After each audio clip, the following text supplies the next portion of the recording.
Hi hello నమస్తే, welcome to our channel. ఈ video ఏంటంటే నేను మా వారు నా పెద్ద కొడుకు కోడలు మనవరాలతో పంచారామాలు దర్శనం చేసుకుందామని చెప్పేసి బయలుదేరాము.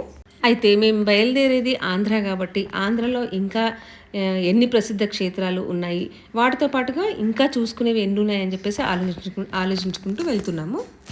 యాక్చువల్గా మాది 2.5 days ట్రిప్ మాత్రమే. కాకపోతే వండర్ ఏంటంటే మేము 12 క్షేత్రాలు చూసుకున్నాం అనమాట. అవన్నీ ఈ వీడియోలో చూపిస్తున్నాము. స్కిప్ చేయకుండా వీడియో అంతా చూసేయండి.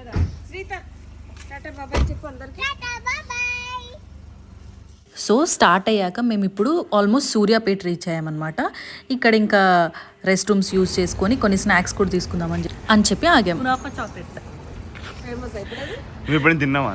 తిన్నా అండి, ఎట్లుంటుందో కూడా తెలియదు. తిన్నా కునాఫా రోజు ఏం బిలో తినలే. కునాఫా స్వీట్ వేరే, చాక్లెట్ ఎట్లుంటుందో తెలియదు. చాక్లెట్ తినలే కాబట్టి తినడానికి ట్రై చేద్దాం. పేరు అయితే బాగుందని అనిపించింది, మరి చాలా వైరల్ అవుతుంది.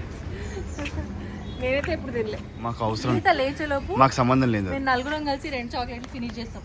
శ్రీత పడుకుని కార్లో. ఓకే, ఫస్ట్ వచ్చేసి అమరావతికి వెళ్ళాము. అమరారామం చూసుకుందామని చెప్పేసి అక్కడ అమరలింగేశ్వర స్వామిని దర్శనం చేసుకున్నాము. ఇక్కడ శివలింగం 15 అడుగులు ఎత్తుంది. సో లోపల కెమెరాలన్నీ కూడా అలో చేయమని చెప్పారు. ఇంకొకటి ఏంటంటే మేము ప్రశాంతంగా లోపల దర్శనం చేసుకుందామనే ఉద్దేశంతో గర్భగుడిలో ఎక్కడ మేము వీడియోస్ క్యాప్చర్ చేయలేకపోయినాము. నెక్స్ట్ కీరా పండరి అనే క్షేత్రానికి వచ్చామన్నమాట. ఇది వచ్చేసి మచిలీపట్నంలో ఉంది. మహారాష్ట్రలో పాండురంగ స్వామివారి విగ్రహం ఎలా అయితే ఉంటుందో సేమ్ ఇక్కడ కూడా అలాగే ఉన్నారనమాట. స్వామివారు స్వయంభూగా వెలిసారు. అయితే ఇక్కడ నరసింహ అనే ఒక భక్తుడి కోసం స్వామి ఇక్కడికి వచ్చి వెలిసారంట. సో అదొక పెద్ద స్టోరీలండి, చాలా మటుకు తెలిసే ఉంటుంది అందరికీ కూడా. అయితే ఇక్కడ ఆధ్యాత్మిక విశేషమైన ప్రాముఖ్యత కలిగినటువంటి దేవాలయం అని చెప్పి అదొకటి చెప్పగలుగుతున్నాను నేను. సో దేవాలయం పక్కనే సహస్రలింగాల ఆలయం చాలా అద్భుతంగా ఉంది. ఇక్కడ నిజంగా నివసించే వాళ్ళైతే చాలా చాలా అదృష్టవంతులు. ఆలయం ఆవరణలో రావి చెట్టు ఉందన్నమాట. ఇక్కడ స్థానికులు ఏం చెప్పారంటే రావి చెట్టు చుట్టూ ప్రదక్షిణాలు తిరిగి మనం ఏదైనా కోరుకుంటే ఖచ్చితంగా నెరవేరుతుంది అని చెప్పి. సో మేము ఇక్కడ రావి చెట్టు చుట్టూ ప్రదక్షిణాలు చేసుకున్నాం.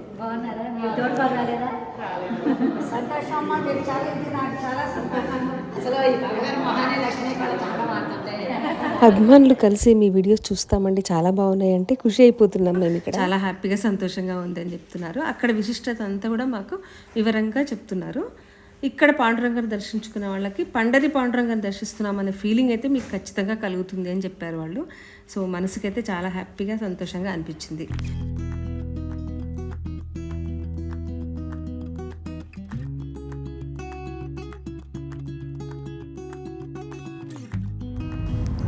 ఇక్కడ చూస్తున్నారా, అసలు ఆంధ్ర సైడ్ ఆ నేచర్ అందాలే వేరు.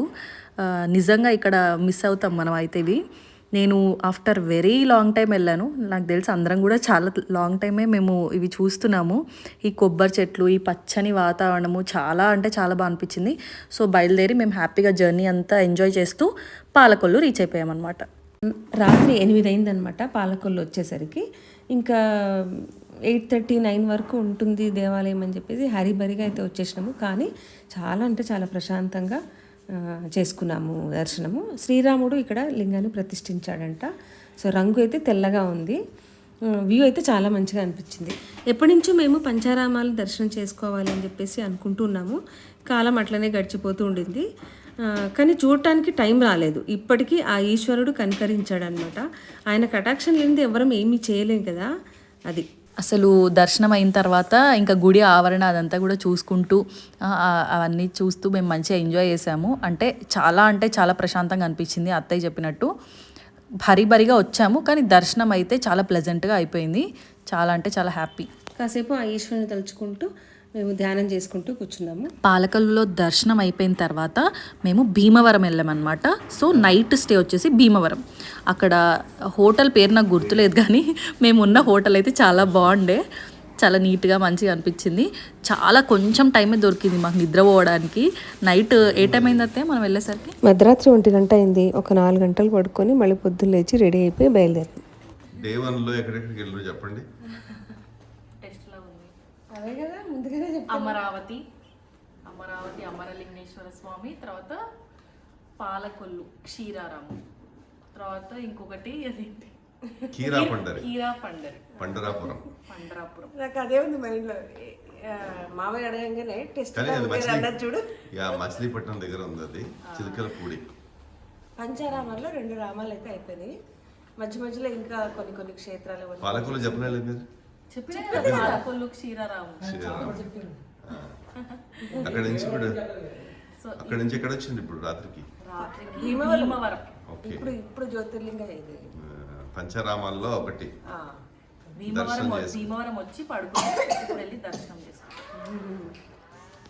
బేసిక్గా నేను అంత పెద్ద జర్నీ ఇష్టపడే పర్సన్ కాదు, కాకపోతే ఈ ట్రిప్ అయితే నిజంగా చాలా అంటే చాలా ఎంజాయ్ చేసాము. అస్సలు బోర్ రాలేదు, హ్యాపీ అనిపించింది చాలా.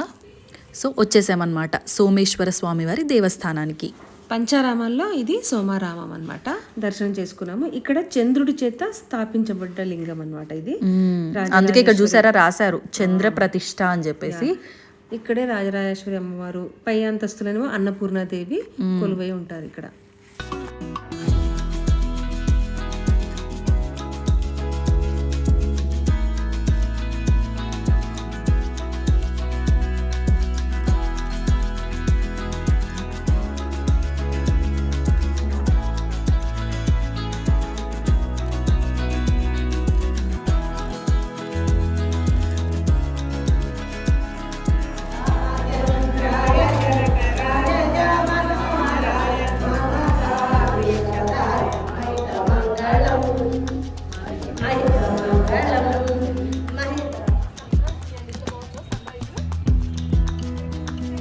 చూస్తున్నారు కదా పక్కనే కోనేరు ఉందన్నమాట, గుడికి ఎదురుగా ఉంది ఇది. సో మార్నింగ్ అవ్వడంతో సన్ రైజ్ అయితే ఎంత ప్లెజెంట్గా అనిపించింది మాకు. సో కాసేపు అట్లా నిల్చొని సన్ రైజ్ ఎంజాయ్ చేస్తున్నాం అనమాట. అభి ఏంది? సో ఇక్కడి నుంచి మందపల్లికి బయలుదేరాము. ఇక్కడ మందేశ్వర స్వామిని దర్శనం చేసుకున్నాము. ఇక్కడ శనేశ్వరుడు ఈ లింగాన్ని ప్రతిష్ఠించారంట, కాబట్టి శనేశ్వరాలయం అని పేరు వచ్చింది. మహారణ్యంగా ఉండేటప్పుడు కొన్ని యుగాల క్రితం అశ్వతుడు పిప్పలుడు అనే రాక్షసుల్ని ఇక్కడ శని సంహారం చేసి బ్రహ్మహత్యా దోషం పోవడం కోసం ఈశ్వరలింగాన్ని ప్రతిష్ఠ చేసి తనకు ప్రీతికరమైన నువ్వులను అభిషేకం. ఇక్కడ ఆలయ committee chairman and committee members అందరు కూడా మమ్మల్ని గుర్తుపట్టడం జరిగింది. సో చాలా బాగా రిసీవ్ చేసుకున్నారు అండ్ దగ్గర ఉండి మంచిగా పూజలన్నీ అర్చనలు అన్నీ చేయించారనమాట. యాక్చువల్గా ఇక్కడ కమిటీ మెంబర్స్ ఏం చెప్పారంటే, అందరికీ ఒక అపోహ ఉంది ఈ దేవాలయం పైన. శనీశ్వర ఆలయము అంటే శనిదేవుడే ఇక్కడ ఉన్నాడేమో అన్నట్టుగా పచ్చి బట్టలతోటి పూజలు చేయటము, తైలాభిషేకాలు చేయటము, అన్ని దానాలు చేయటము, ఇవన్నీ కూడా చేస్తున్నారు ఇక్కడ. జనాల్లో చాలా అపోహ ఉందండి అని చెప్పారు. పూజ చేయించుకున్న తర్వాత మళ్ళీ స్నానాలు చేసి స్నానాలు చేసి పచ్చి బట్టలు అక్కడే వదిలేసి దానాలు చేసి అవన్నీ కూడా చేస్తున్నారట. సో అది తప్పు అని చెప్పారు వాళ్ళు. ఒక్కసారి మీరు ఈ వీడియోలో తెలియజేయండి అని చెప్పేసి పాపం చైర్మన్ వాళ్ళంతా కూడా రిక్వెస్ట్ చేశారనమాట. సో అందుకని నేను మీ అందరికీ కూడా చెప్పడం ఏంటంటే, అక్కడ శనేశ్వర ఆలయం కాదు, శనేశ్వరుడు ఇక్కడ ఈశ్వరుని ప్రతిష్ఠించారు కాబట్టి శనేశ్వర ఆలయం అంటున్నారట, అంతే. ఇక్కడ కమిటీ వాళ్ళు ఆలయం గురించి మాతో డిస్కస్ చేస్తుంటే సడన్గా శ్రీహిత వచ్చి, నేను క్లాసికల్ డ్యాన్స్ చేస్తానమ్మా, నాకు ఎందుకో ఈ ఆలయ ప్రాంగణం చూస్తుంటే క్లాసికల్ డ్యాన్స్ చేయాలనిపించింది అని చెప్పి రికార్డ్ చేయించుకుంటుంది. ఇక్కడి నుంచి బయలుదేరి ర్యాలీలో ఉన్న అత్యంత పవర్ఫుల్ టెంపుల్ జగన్మోహిని కేశవస్వామి వారి ఆలయానికి వచ్చామన్నమాట. ఒకే విగ్రహంలో స్త్రీ పురుషులు దేవతలుగా దర్శనమిస్తారు. ఇక్కడ కేశవస్వామి పురుషుడు అవతారం, సాలగ్రామ శిలా స్వయంభూ దేవాలయం ఇక్కడ. సో వెనక భాగం వచ్చేసి జగన్మోహిని స్త్రీ అవతారంగా ఇక్కడ వెలిసారు. అండ్ ఇక్కడ ఏంటంటే నిత్య అన్నదానం జరుగుతుంది అని చెప్పి తెలిసింది. సో దానికోసం మామయ్య ఏంటంటే అమౌంట్ పే చేశారనమాట నిత్య అన్నదానం కోసం.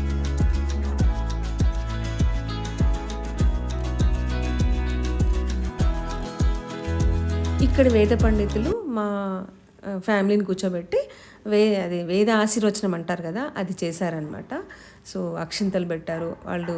ఆ మంత్ర ఉచ్చారణతో మాకైతే గూజ్ బంప్స్ వచ్చినాయి అనమాట. సో చాలా అంటే చాలా హ్యాపీగా అనిపించింది.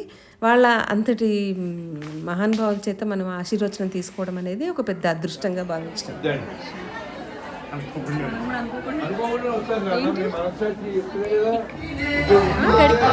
ఇక్కడికి అనుకోకుండా వస్తారంట, అదే స్పెషాలిటీ అంట. మేము కూడా అనుకోకుండానే వచ్చాం. అసలు స్పెషల్ ఏంటంటే ఆ రోజు వైకుంఠ ఏకాదశి. సో వైకుంఠ ద్వార దర్శనంగా మేము స్వామివారిని అమ్మవారిని దర్శించుకున్నాం అనమాట. ఎక్కడికి వెళ్ళినా మా పనులు మా దర్శనాలు మేమేంటి మా పనులు మేముంటే ఈవిడ హడావిడిలో ఈవిడ ఉంటుంది అనమాట.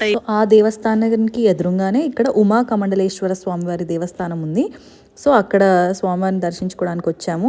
ఇక్కడ పంచారామాలు దాని విశిష్టత అంతా కూడా ఉంటే అసలు మేము ఏమేమి దర్శనాలు చేసుకున్నాము, నెక్స్ట్ ఎక్కడికి వెళ్ళాలి అని ఏదో డిస్కషన్ చేసుకుంటూ ఇవన్నీ చూస్తున్నాం అనమాట. ఎన్ని జ్యోతిర్లింగాలు చూసినాము, ఎన్ని అష్టాదశ శక్తి పీఠాలు చూసినాము అనేది ఆ చార్ట్ని చూస్తే మనకు అర్థమైపోతుంది. అదే డిస్కస్ చేసుకుంటున్నాం. ఈ దేవాలయం కూడా చాలా పురాతనమైంది.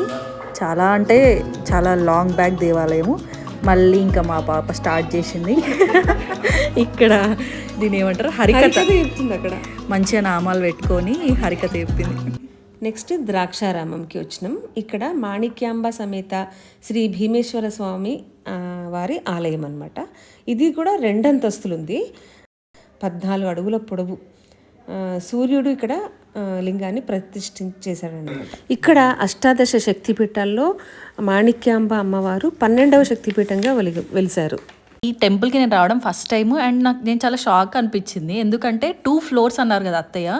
ఫస్ట్ ఫ్లోర్లో మనకి శివుడి పై భాగం కనిపిస్తే గ్రౌండ్ ఫ్లోర్లో కింద భాగం కనిపిస్తుంది. నాకైతే చాలా డిఫరెంట్గా అనిపించింది అండ్ చాలా బాగుంది కూడా టెంపుల్.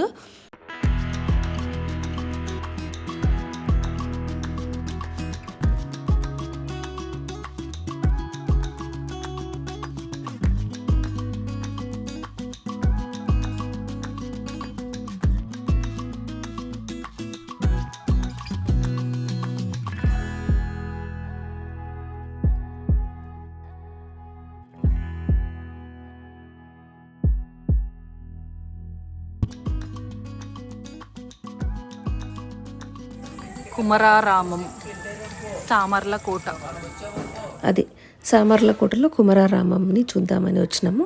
ఇక్కడ కుమారస్వామి ప్రతిష్ఠ చేశారు లింగాన్ని. సో 1100 సంవత్సరాల క్రితం ఈ ఆలయాన్ని నిర్మించారట. చాలా అంటే చాలా ద్రాక్షారామంలో కన్నా ఇక్కడ చాలా పురాతనంగా అనిపిస్తుంది. ఈ 2 కట్టడాలు సేమ్ అనిపించాయి మాకు. ఆహా, నిజంగా అసలు ఏమి కళా నైపుణ్యం. సూపర్ అబ్బా, సూపర్ అంటే సూపర్. ఇక్కడ శివలింగం 14 అడుగుల ఎత్తులో ఉంటుంది. 2 అంతస్తులు ఇక్కడ కూడా. సో స్ఫటికలింగం అనమాట, తెల్లగా కనిపిస్తుంది. అమ్మవారేమో బాలా త్రిపుర సుందరి దేవిగా మాకు దర్శనమిచ్చారు.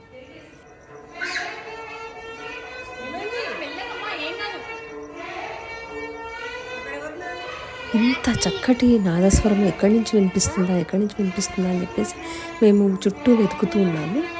ఎంత చక్కగా వాయిస్తున్నారండి, వినండి.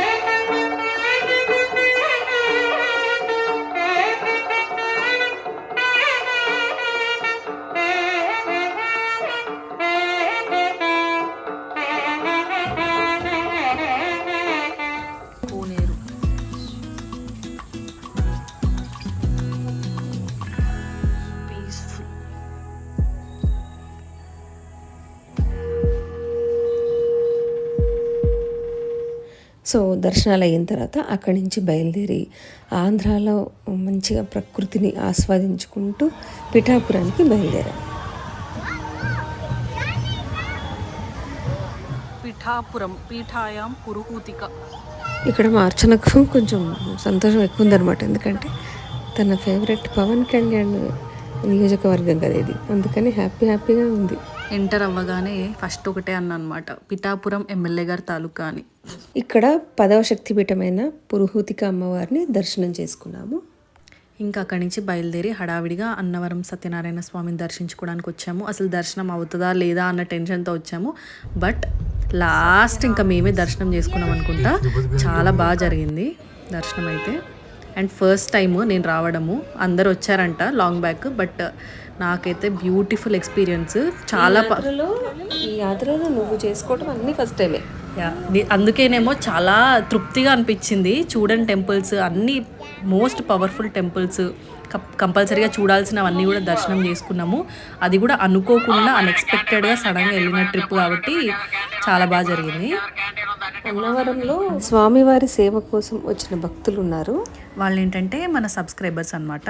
చాలా హెల్ప్ చేశారు. ఇక్కడ కూడా అభిమానులు ఉండటం వల్ల మేము లాస్ట్కి చివరికి అంటే ఇంకొక 5-10 నిమిషాలే ఉంది దర్శనానికి, ఇంకా క్లోజ్ చేస్తాము అనే మూమెంట్లో పోయినప్పుడు వాళ్ళు మాకు మంచిగా సహకరించి మంచిగా దర్శన భాగ్యాన్ని కల్పించారు. వాళ్ళకైతే థ్యాంక్ యూ వెరీ మచ్. ఇంకా బయటికి రాగానే బొమ్మలు కనిపించగానే శ్రీహిత ఎక్కడ అవుతుంది చెప్పండి. ఇంకా బొమ్మలు అన్నీ వెతికి వెతికి వెతికి మా మామయ్యతో ఒక మర్మైడ్ టాయ్ కొనిపించుకుంది అనమాట. యాత్ర మొత్తంలో ఒకటే బొమ్మ అడిగింది, అది సంతోషించు. కొంతమంది పిల్లలు అయితే అసలు అమ్మో ఎక్కడ పోయినా అవే కావాలి అవే కావాలని ఏడుస్తారు. మా స్నేహిత అయితే బంగారు తల్లి కాబట్టి వీడియో కూడా ఇస్తారండి.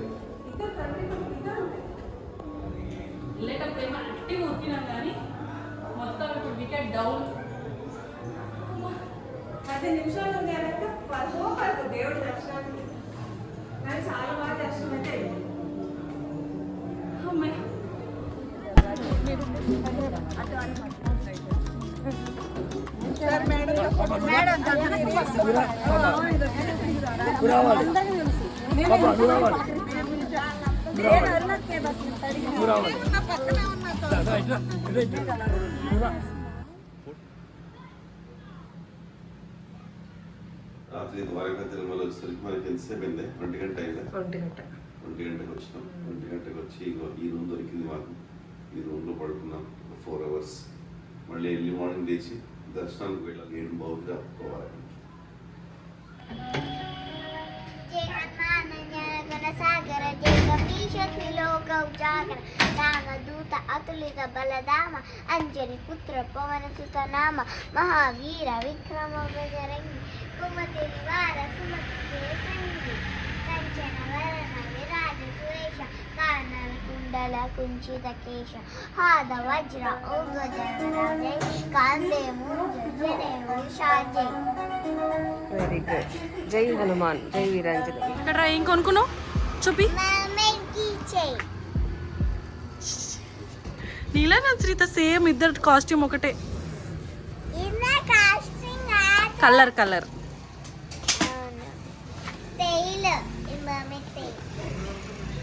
ఎక్కడికి అత్తయ్యా? ఇప్పుడు ద్వారకా తిరుమలలో ఉన్నాము. స్వామి దర్శనం చేసుకోవడానికి బయలుదేరుతాం. టయర్డ్ ఫేసెస్ అందరు. పరుగులు అయిపోయింది. ఓన్లీ 4 అవర్స్ స్లీప్, అది కూడా సరిగా పడుకోలేదు. సో కొత్త ప్లేస్ అయినందుకు నిద్ర కూడా సరిగ్గా రాలేదు. సరే ఒకటి కావాలనుకుంటే ఒకటి కోల్పోవాలి కాబట్టి అంతే. రామాన్ని చూడాలి, ఇక్కడ అన్ని ప్లేసెస్ చూడాలి అని చెప్పేసి ఎప్పటి నుంచో అనుకుంటున్నాము. సో ఇప్పటికీ నా కోరిక, నా కళ నెరవేరింది అనమాట. చలో చలో Sritha, come on let's go. Dwaraka Tirumala దగ్గర ఉండి కూడా ఇంతవరకు రాలేదు అసలు. ఫస్ట్ టైం నేను రావడం. అందరం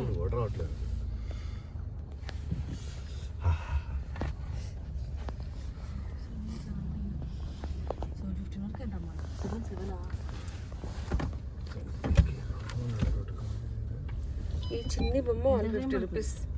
ఇక్కడ తీసుకుంటే ఏమైనా ఎక్కువ రేట్స్ ఉంటాయి నాని. అయినా కూడా నువ్వు కొన్నావు. ఎవరు ఇప్పించారు నీకు అది? సో గుడికైతే వచ్చేసాము. ద్వారకా తిరుమల రాగానే గోశాల ఉండే అనమాట. గోశాల చూసుకుంటున్నాం ఫస్ట్. సీత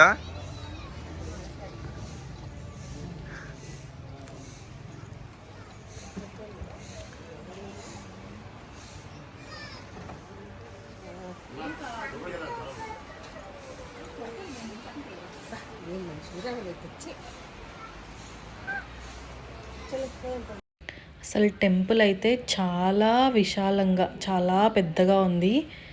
అండ్ చుట్టూ ఈ స్కల్ప్చర్స్ కూడా చాలా అంటే చాలా బాగున్నాయి అన్నమాట.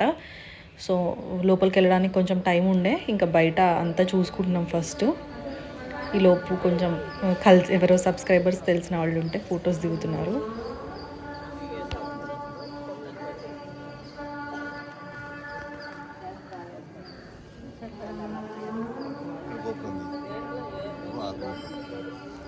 దర్శనం అయిన తర్వాత ఏం ఫీలింగ్ వచ్చిందంటే, తిరుపతిలో వెంకటేశ్వర స్వామిని దర్శనం చేసుకుంటే ఎంత ప్రశాంతంగా అనిపిస్తుందో మనసుకి, అంతే ప్రశాంతంగా అనిపించింది ఈ గుడి కూడా. అందుకే బహుశా చిన్న తిరుపతి అంటారేమో. లోపల వెంకటేశ్వర స్వామి విగ్రహాలు 2 కనిపించాయి. అర్థం కాలేదు నాకు, ఏంటి వెంకటేశ్వర స్వామి విగ్రహాలు 2 ఉన్నాయి అని. అక్కడ పూజారిని అడిగితే తెలిసింది ఏంటంటే ద్వారకాలో వెంకటేశ్వర స్వామి వెలిసారంట, బట్ ఆయన పాదాలు కనిపించవంట. సో మళ్ళీ తిరుపతి నుంచి వెంకటేశ్వర స్వామిని పంపించారు, పాద పూజ చేయడానికి ఉంటుందని చెప్పి. అందుకని ఇక్కడ 2 వెంకటేశ్వర స్వామి విగ్రహాలు ఉంటాయి అని చెప్పారనమాట. అందుకే దాన్ని ద్వారకా తిరుమల అంటారంట. తిరుమల నుంచి ఒక వెంకటేశ్వర స్వామి వచ్చారు కాబట్టి తిరుమల అని వచ్చింది అని చెప్పి. దేవుడు ఉన్నాడు అని చెప్పడానికి ఈ పురాతనమైన ఆలయాలన్నీ కూడా మనకు ఒక నిదర్శనం. ద్వారకా తిరుమల అయిపోయిన తర్వాత వచ్చేటప్పుడు విజయవాడలో కనకదుర్గ అమ్మవారిని కూడా దర్శనం చేసుకున్నాము. బట్ అక్కడ వీడియోస్ ఏం తీయడానికి మాకు కుదరలేదన్నమాట. రిటర్న్లో మళ్ళీ 7 రెస్టారెంట్లో ఆగాము. అక్కడ ఊగుతుందన్నమాట మా శ్రీదేవిలాగా. మా శ్రీత టైం వేస్ట్ చేసుకోకుండా స్టోరీ బుక్ తెచ్చుకుంది కదా నాని? అవును. ఏం స్టోరీ బుక్ నాని ఇది? సోచు. సోచువా? చదవడానికి వస్తుందా నీకు? చదువు. Daddy is playing funny swing music on the piano while Sochu is dancing with a small stretching from ear to ear. Come on Sochu, show me your moves. Suddenly, Daddy and the piano disappear and everything starts shaking. ఇంకా అక్కడి నుంచి ఇంటికి వచ్చేసామన్నమాట. ఈ ఆంధ్ర అందాలైతే డెఫినెట్గా miss అవుతాము. చాలా అంటే చాలా ప్లెజెంట్గా అనిపించింది ప్రకృతి అక్కడ. 2025ని ఇంత మంచి దర్శనాలతో, ఇంత మంచి పుణ్యక్షేత్రాలు తిరగడము, అలా మంచిగా మేము 2025 అయితే ఎండ్ చేసాము. కాలం అయితే పరిగెడుతూనే ఉంటుంది. ఆ కాలంతో పాటు మనం కూడా పరిగెత్తాల్సిందే. కానీ ఆ కాలం ఏం చేస్తుంది, మంచి మంచి జ్ఞాపకాలన్నీ మిగిల్చి వెళ్తుంది. అప్పుడప్పుడు మనము ఇలాంటి స్వీట్ మెమొరీస్ని గుర్తుపెట్టుకోవాలి. మేమైతే 2025లో స్వీట్ మెమొరీస్తో ఈ ఇయర్ని ఎండ్ చేసాము. సో మళ్ళీ 2026లోకి అడుగుపెట్టాం కదా, అందరికీ అంతా మంచి జరగాలని చెప్పేసి ఆ భగవంతుడిని కోరుకున్నాను. ఈ వీడియో కనుక మీకు నచ్చినట్టయితే లైక్ చేయండి, షేర్ చేయండి అండ్ సబ్స్క్రైబ్ చేసుకోవడం మాత్రం మర్చిపోకండి. Thank you. బాయ్.